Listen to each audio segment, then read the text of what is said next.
Did it work? It did work. Look at that. Okay, yes, Ditch Diggers, we're back.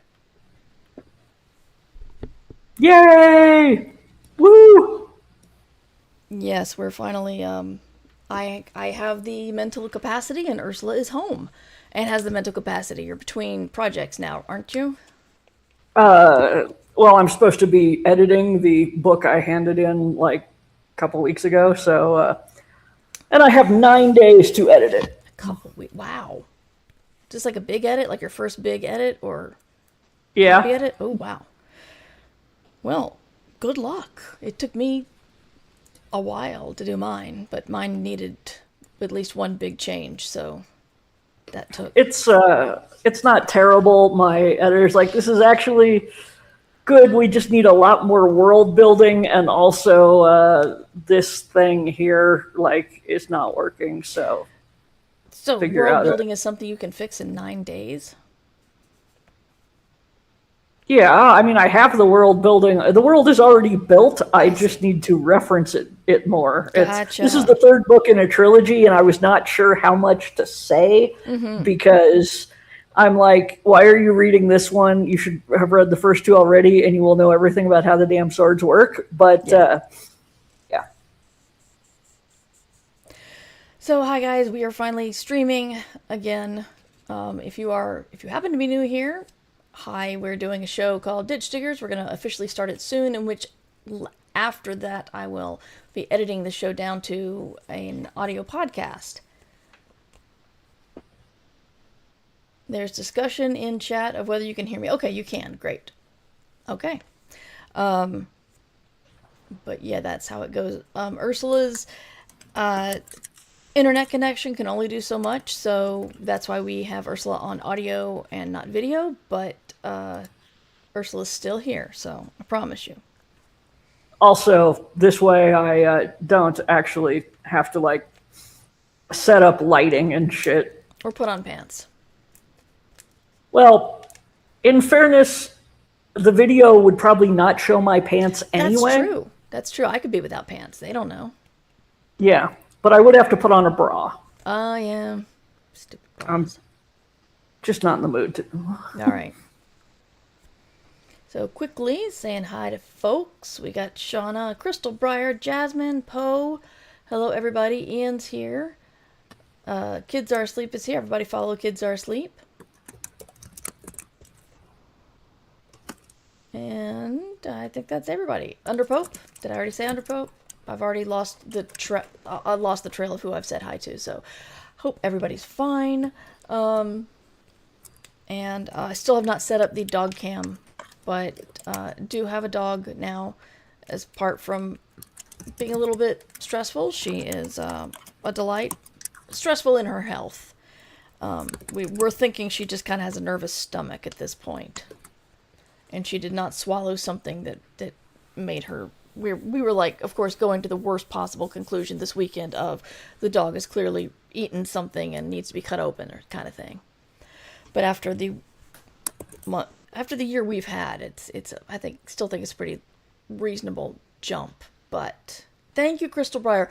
I am actually wearing makeup now because I want to learn how to do makeup before Hugo night. When I put it on and I'm panicked, and then I look really crappy. So I'm hoping that if I put it on for the stream or whatever, I can start to learn a little bit more about it. So They suggest that before your wedding too, that you get used to wearing heavier makeup because otherwise you'll be like, oh my god, what's going on there? This assumes you wear makeup for your wedding and don't just do it in somebody's backyard on a whim. yeah, I'm still bummed we didn't get to go to that because you did it on a whim on another coast. Well, it made it a lot easier. It wasn't a whim. It was we eloped. Eloping is it's fine. Yeah. Anyway, shall we get going from the Ditch Diggers Bras We Don't Wear Museum? Uh, You got something better? The Ditch Diggers Museum of Vintage Lingerie. Oh, that's much better. See, that's why she's the bestseller.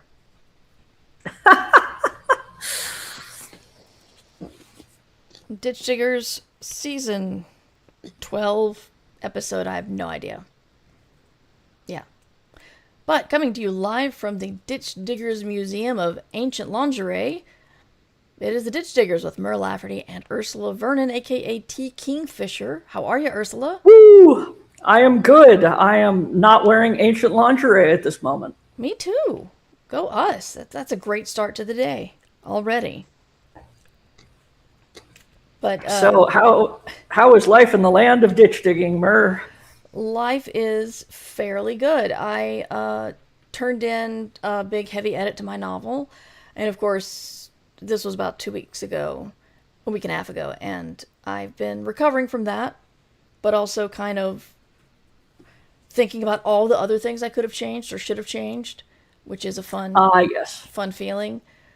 And I'm worked so hard and so focused on it that I honestly have no idea the quality. So I'm thinking yeah. it's gotta be shit. But on the other hand, I've done this before. I'm a professional writer. It might not be shit, but it feels like it's gonna be shit. So, I'm in that sort of headspace. But I've been working on a new, completely unrelated short story, and I'm trying to decide which long form thing I'm going to spread out to about 20,000 words to send to my agent and go, please, please sell this. There you go. I attended Congregate last weekend, which was a nice time, except for we had one moment where I carefully, ADHD, I try to be careful about stuff like this. I looked at my schedule and I made a little Canva graph for it, and I put it up on so Patreon people could see it. Like, here's where I'm going to be at Congregate. I didn't know if anybody listening or on the Discord would know, but at least I put it up there. And it said I had a thing at 5:30. And then at the con, I was looking at my name tag, and it said that panel was at 2 o'clock. And I thought, that's weird. So I pulled up the online schedule, and it wasn't there at all. And so I went up to Concom, and I'm like, I have no idea what's going on. Please help. And they looked to another online schedule, and it was there, but it was 5 o'clock. I would say long story short, but I'm probably not. I'm probably past that moment. When I got there, nobody came. Nobody at all, except for my other panelist. And, we waited the 15 minutes, and we were doing the whole, who's moderating? Are you moderating? I don't think I'm moderating. I'm not sure. And then he's like, okay, well, let's look at the description of it. From what I remember of the actual panel, it said, basically going from audio to video to more, just basically making more neat stuff online in different media. Except the actual lengthy description of it ended with, and AI tools. So I'm kind of glad the panel never happened, because I would have said a lot of bad words. Sometimes these things work out. Yeah, they did. They did. So, I'm good now. Yeah, so that's my ditch digging. Your ditch digging is much more entertaining. So I was getting very fun texts from Ursula and her husband while they were in Spain, hearing interesting drunken reports of hanging out with a lot of famous authors. So tell us about how Spain was. Yes, this is the Celsius Festival in Avila, Spain, which, if you ever happen to be invited, I recommend it highly. It was lovely, and I did get extremely inebriated and tell Chuck Palahniuk about hyena genitalia. Mm-hmm. So, which, is a thing that get me sufficiently drunk and I'll tell anyone. Also, the Dungeon Crawler Carl guy, Matt Dinneman, who was lovely, and several other people who... Grady Hendrix. Anyway, there were audio visual aids. It was a drunken evening, and Grady Hendrix wanted to speak to Evolution's manager. But got to see and fangirl at a lot of people whose work I admire. The Spanish fans are intense. They are great. They were Our also hotel all was probably jazzed because of the World Cup final. yes. Looming. In fact, on Tuesday when they had the I don't know, the qualifier, whatever the hell it was, I had actually arrived and was in the bar and with the con organizers and Joe Hill of all people, and they have the FIFA Cup on, and I don't know jack or shit about soccer, except that it's called football. But I was happy they were happy. Right. And they were very jazzed, and there was cheese. And it was all good. Not too many panels, just a lot of hanging out, and really one of the best simultaneous interpreters I have ever had the pleasure to work with or see in action. Dude was unbelievable.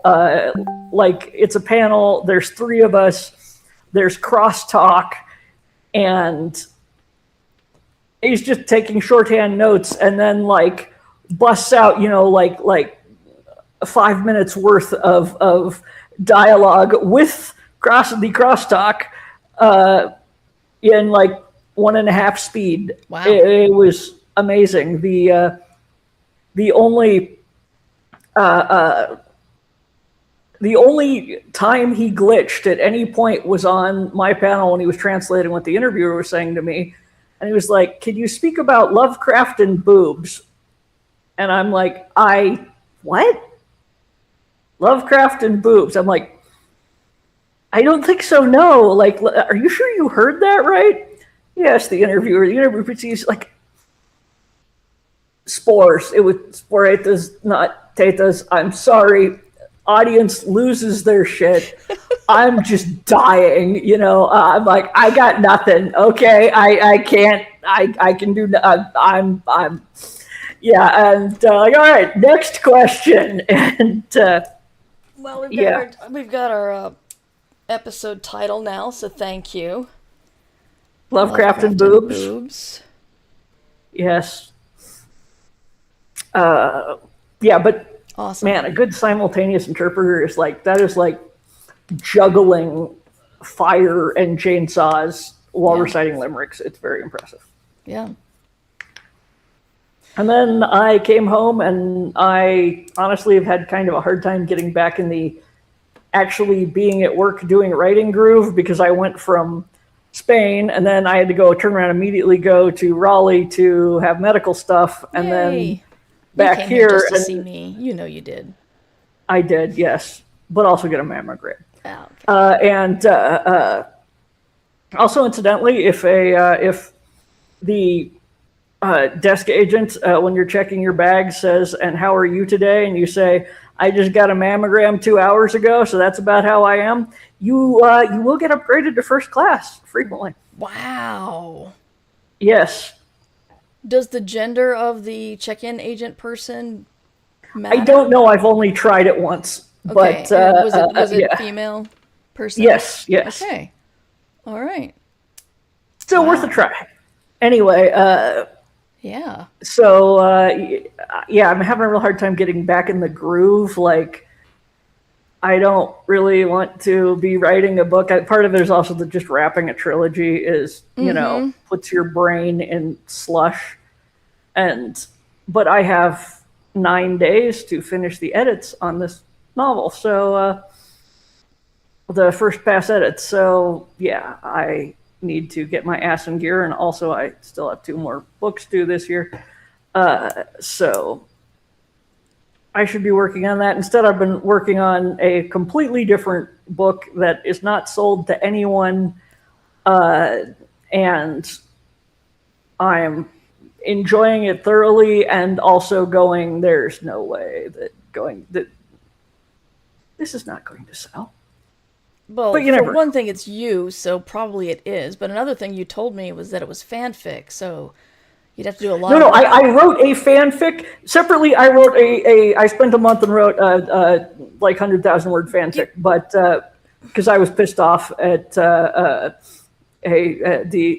TV show when what they did to one of my favorite characters.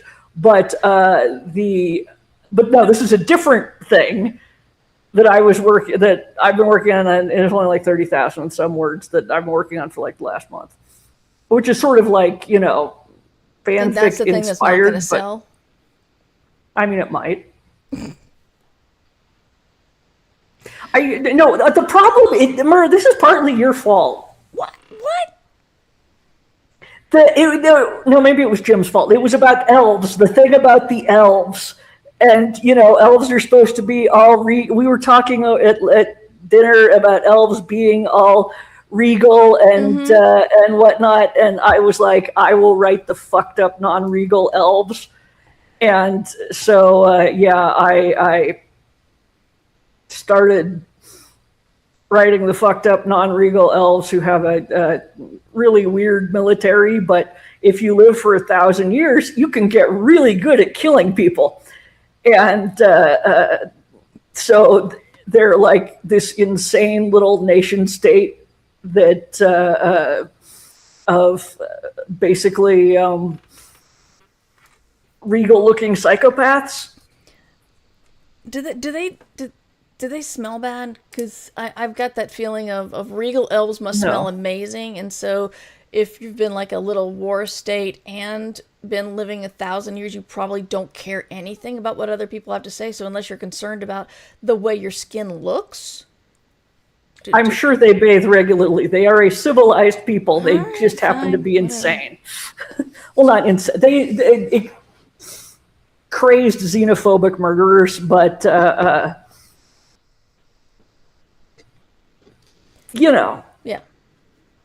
I know. I mean, I don't, but I'm with you here. I know you'll sell it for, and your fans will all go, "What? It's Ursula! Yay!" So you'll be good. You'll be good. So, one thing I wanted to ask you about the hyena genitalia. For those of you who don't know, at the 2019 Hugo after party, the last after party that George Martin hosted, because it was very bad once they hit the limit of people who could go inside and people who were left outside in the cold, and holding invites to this party they were invited to, and they got angry. It was a lot. It was a lot. It's just I feel very awkward telling a story from inside that party. It's like yes. So No, just acknowledging many things went wrong. Yes, many things went wrong, but I had been drinking and Ursula had been drinking, and I wanted to meet Joe Hill, but wasn't sure how to meet him, and so that's where the other mammalian genitalia came up, and of course. Well, no. What happened is you came over to me and said, "Ursula, I didn't think we needed. You're awkward but charming. Awkward but somehow charming. How would you go up and introduce yourself to Joe Hill?" And I said, "I don't know. Let's find out." Yeah, that's right. And we found out. And so, of course, when you meet somebody you've admired a great deal, whether it goes well or poorly, it's going to loom large in your head.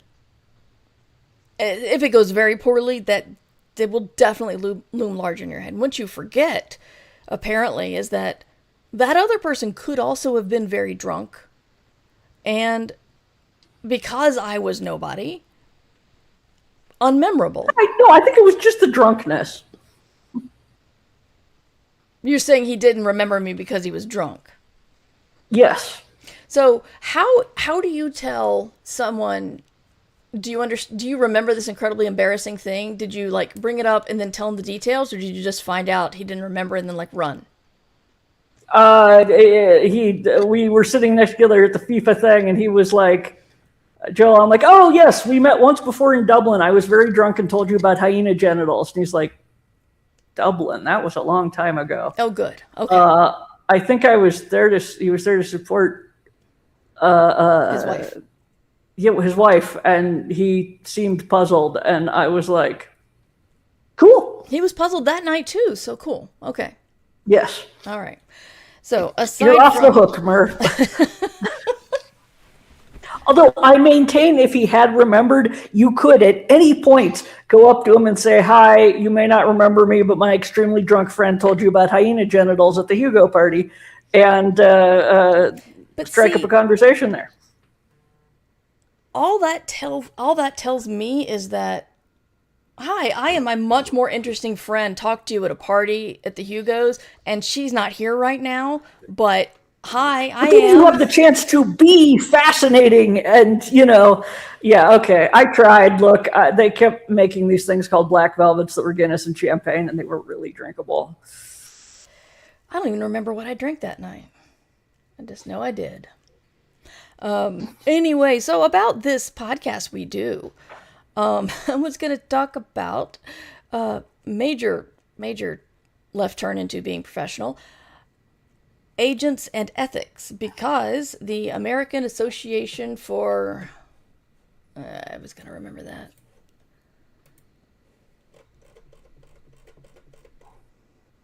Association of American Literary Agents has released an update to their canon of ethics, which I thought was interesting.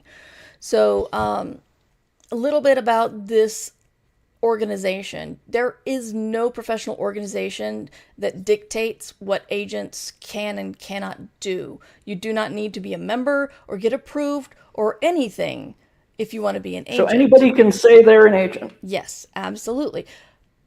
But it makes you look better if you actually follow there is this organization and you can get membership, and it having membership makes you look a little bit better than the guy who just scratched some chalk off a whiteboard. No, we wouldn't do that. Scratched some chalk off a chalkboard and then wrote, Billy, literary agent, come inside. So they talk a lot about things like, we know that we talk about here. You should not pay an agent. An agent gets a certain percentage, usually 15%.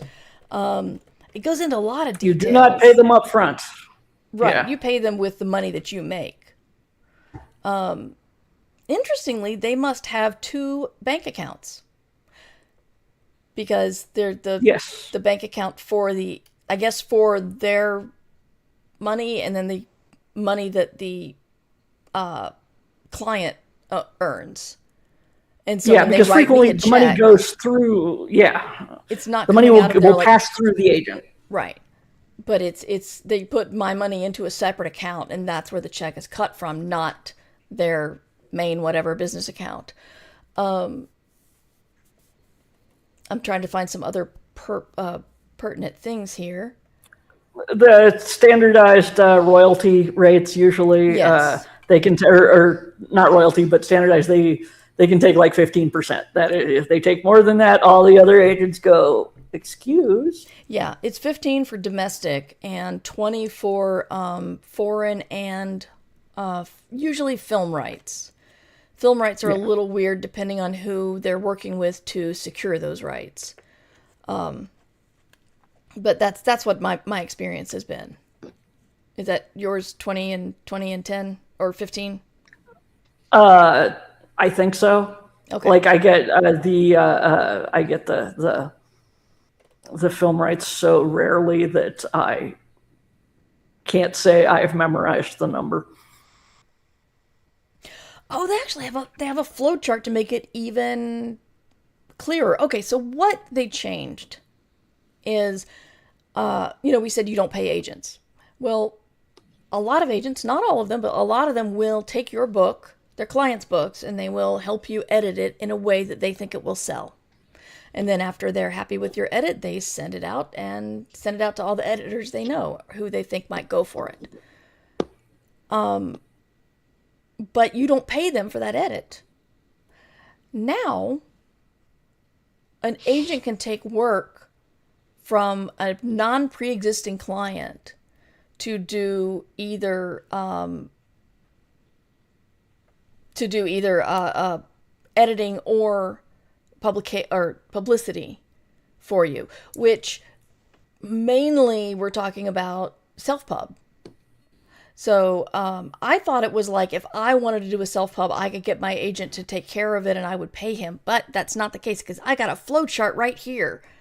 So is the author. Basically, I think it's an agent can work as an editor. Yes, that's.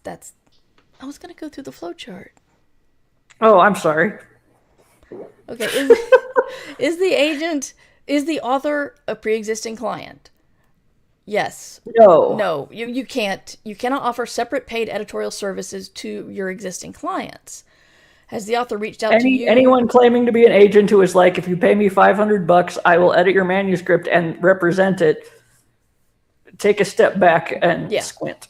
Yes. But no, if the author is not a client, you may continue.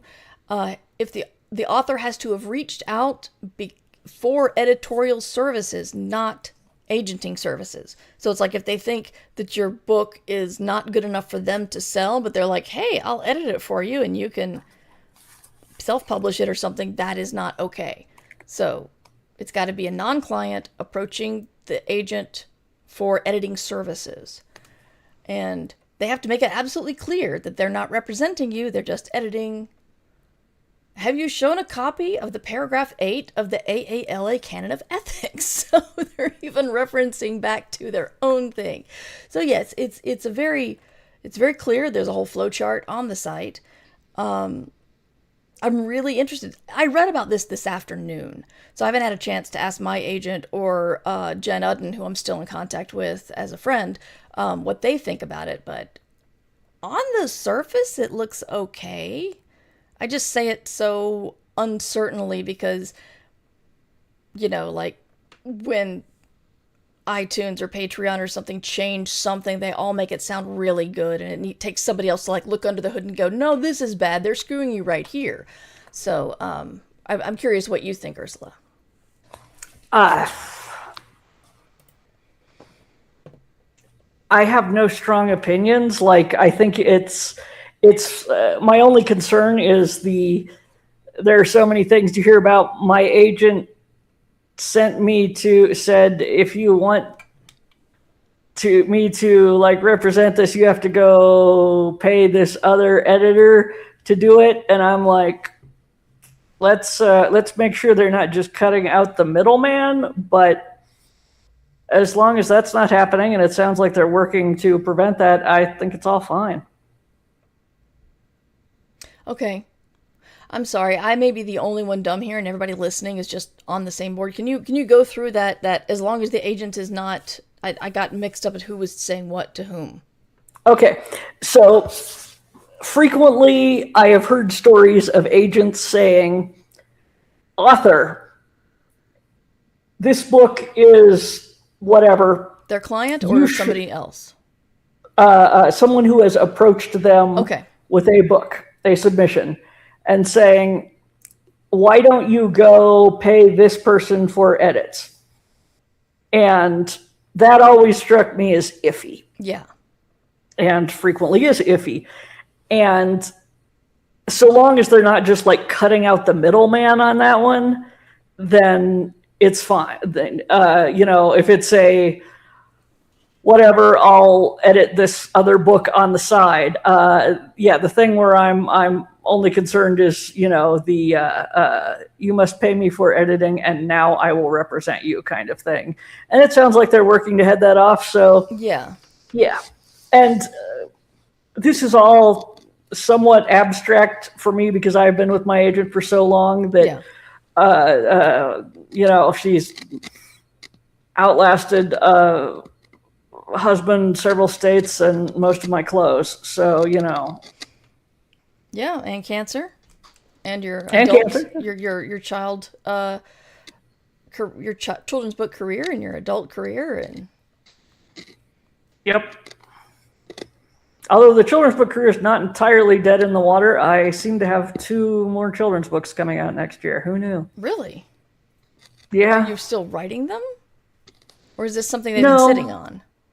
They were sitting on one, and then Dial was sitting on one, and then another one that I had sold to Tor after a point where this reads so YA that we are afraid you are going to get pigeonholed as a YA author. So why don't we like send it over to one of their middle grade imprints, and it was fairly easy to scale down, and then it was a middle grade book and everything was fine. And I don't know, I'm like, sure, great. The book had been written for years, so it's fine.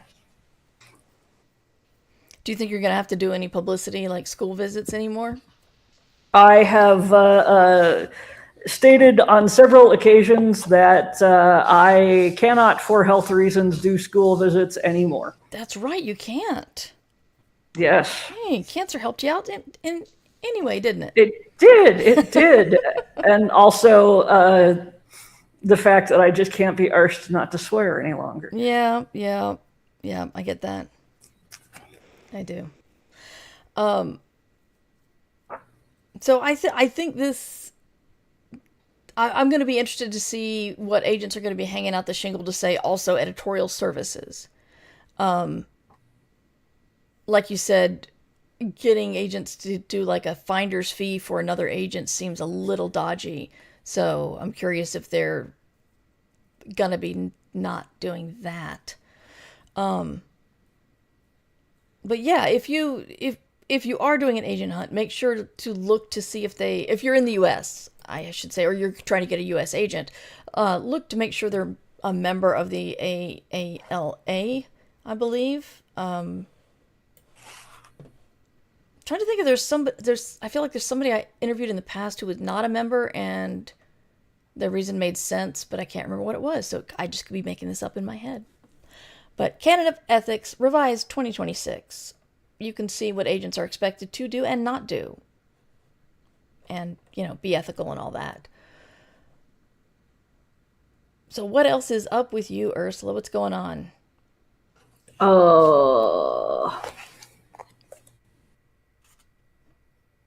Not much. I mean, I'm sitting here in the house trying to edit a book, and I don't have to go anywhere for a little bit.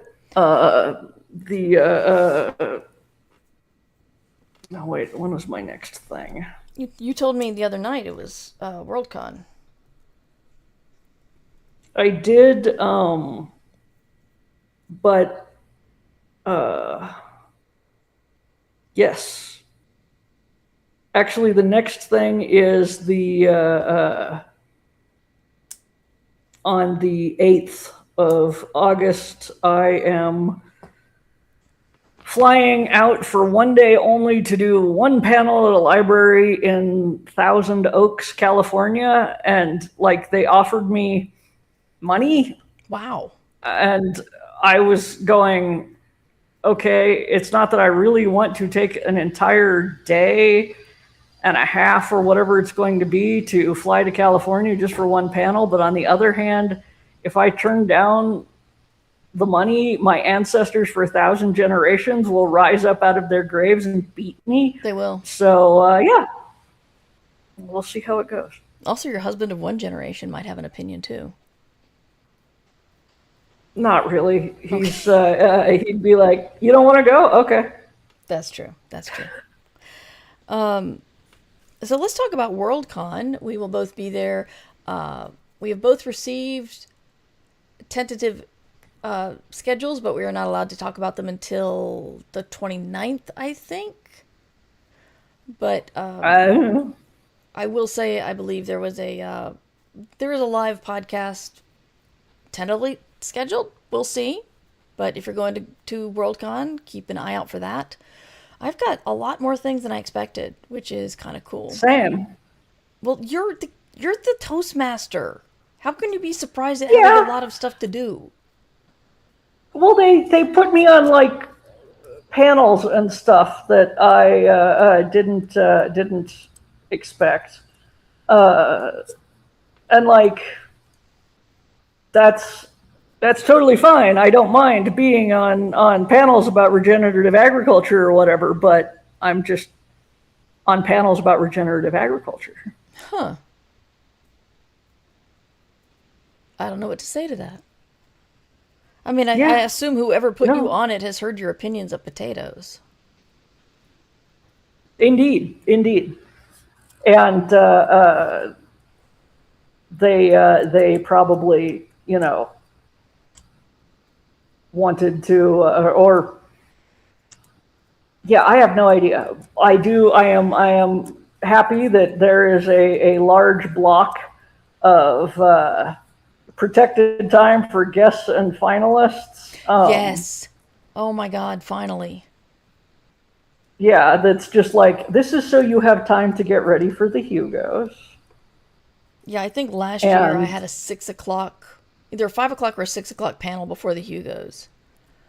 And I'm oofta. like, I'm not even that girly needing of gussying up, and yet you're still not giving me a lot of time here. But luckily, this Worldcon has realized that we try to dress up for that, so we need a little time. Yeah. Honestly, I have handed over a lot of scheduling to my lovely assistant, That's true. aka my husband Kevin, and so, which is wonderful because I have such a bad sense of time that I'm like, I don't know where I'm going, I don't know what I'm supposed to do, and now he is like, you have to be here at this point. Okay, sounds Yeah. good. And I think I need to have another call with the Hugo ceremony people who want to do something and are concerned about something. I don't know. I'm like, I don't know what to tell you. I cannot rehearse from here. It's we don't have access to the place. So Right. So, well, tell us what the Toastmaster is going to do. What you're getting ready to do. I will. I think you can say that.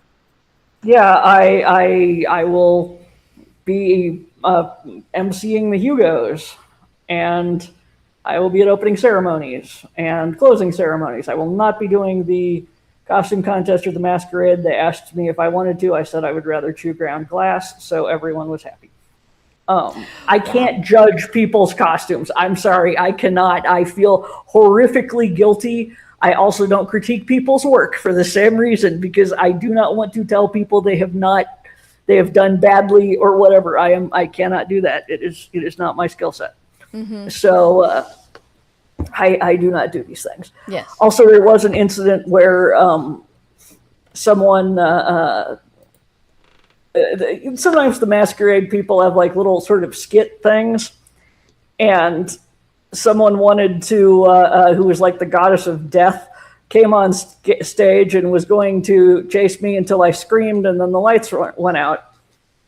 And so I was like, okay, sure, that sounds easy. She comes on stage, I take a step back, I scream, nothing happens. I take another step back, I scream, nothing happens.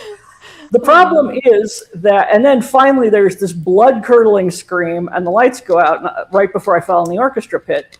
I didn't actually fall, but that was going to be the next step back. And screaming well is a skill. I sound like a Muppet being throttled. Oh. And fortunately, the one of the con people who was there was a professional haunted house worker and could do a straight up blood curdling scream. And she was like, yeah, I realized you were going to die by falling in the orchestra pit. So I stepped in, screamed. I'm like, thank you. You could have done that sooner. Anyway, the point is that I don't MC things like that. But the Hugo Awards I'm looking forward to. I need to collect an exciting array of horrible animal facts. You collect as if you don't already have them? I need to curate an exciting Okay. array of animal facts. Yeah, that's more likely. Yeah. Yeah. Did you know that herring communicate by farting? That makes a certain Junji Ito book I read make a little bit more sense. It's still not scary though. Yeah, and this man can make swirl like Swirls, spirals, that's what I'm looking for. Spiral's scary, but he tried to do rotting, farting, floating fish as something to be scared of and did not work. They can't all be gems. I know. I know. I try to say that to myself when I'm making stuff.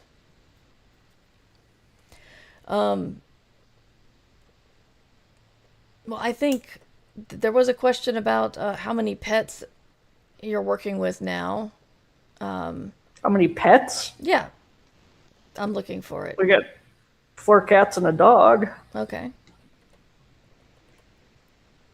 And are they liking Albuquerque as well? Yes, the house has heated floors, which they think is the greatest thing since sliced bread. Wow. I'm kind of with them.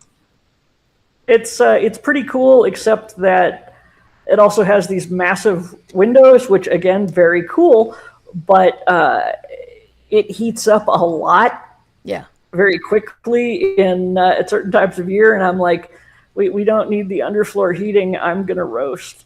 Yeah.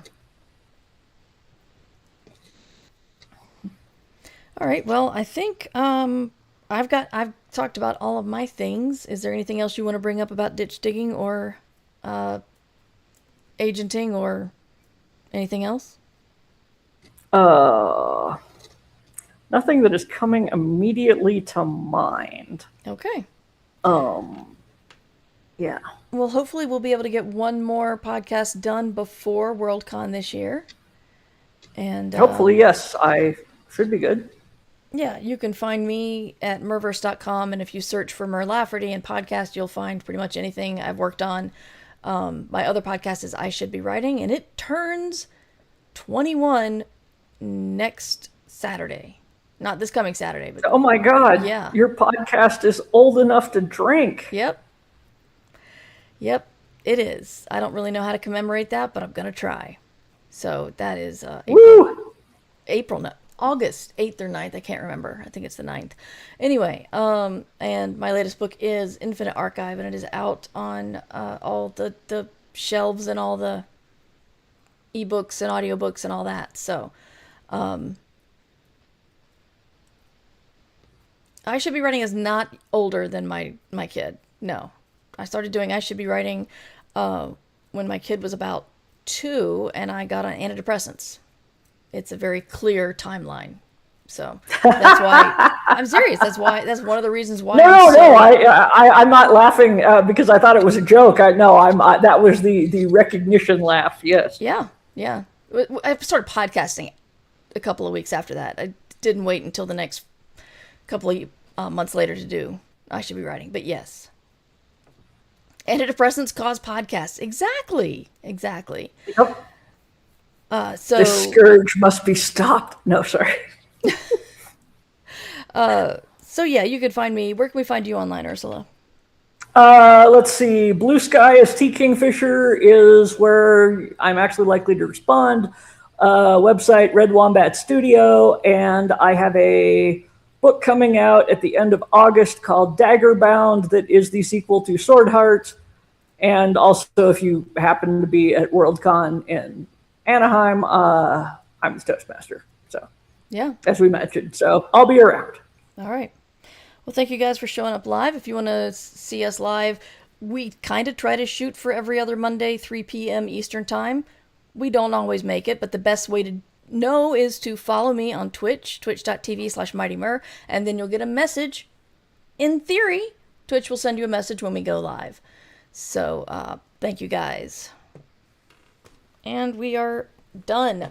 Want to answer Lemony Artistry. You mentioned you've done Writing Battle for many years. I would love to hear the whole scoop on another stream since we were already on our way out. But yes, I would like to hear that if you're gonna come back, because I was just delighted to find out that writing contests have changed so much. And now lots of people came from Blue Sky because Ursula probably remembered to put it up on Blue Sky. I did not. You didn't. Did Kevin? Kevin's on an airplane. Wow. Okay. Well, I'm delighted people are here. let's see. Oh, Ellis the 12th is playing Dark Side Detective, which is adorable. So we're gonna go raid him. The raid call is #merraid, and the just be as awesome there as you are here. He's doing a cute little 8-bit, I think it's 8-bit, hell if I know, detective game. So if I can remember. I'm always afraid I'm going to mistype something and just send people somewhere else.